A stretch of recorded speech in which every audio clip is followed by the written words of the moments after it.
અત્યારે અંદર રાખી દો. મોસમની પરિસ્થિતિ વધારે ખરાબ થવાની શંકા છે. વધુ વરસાદ અને પવનના કારણે જાણ કરવામાં આવે છે કે ઘરની બહાર ના નીકળવું. વરસાદ ખૂબ જ સારો પડે છે. આ વખતે પાક સારો થશે. સુમન, સાંભળો છો?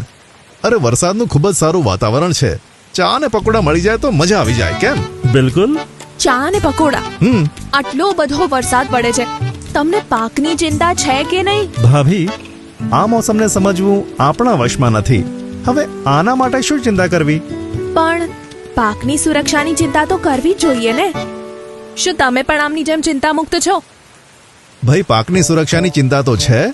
એટલા માટે આપણે ફૂલ આવ્યા ત્યારે વિલોવુડના વિલબોન્ડનો છંટકાવ કર્યો છે.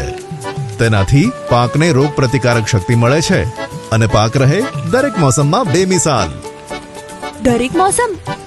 ગરમી, વરસાદ, ઠંડી બધામાં? જી હા, વિલબોન્ડના ઉપયોગથી પાકમાં પ્રાકૃતિક તણાવ સહન કરવાની શક્તિ પણ વધી જાય છે.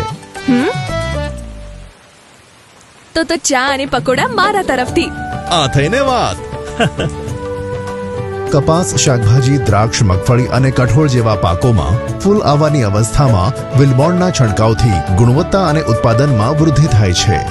જૈવિક અને અજૈવિક તણાવ અને રોગ પ્રતિકારક શક્તિ વધે છે. વાહ ભાભી, તમારા હાથની ચા તો એકદમ વિલબોન્ડ જેવી છે. દરેક મોસમ બેમિસાલ. વિલબોન્ડનો કમાલ, દરેક મોસમ બેમિસાલ.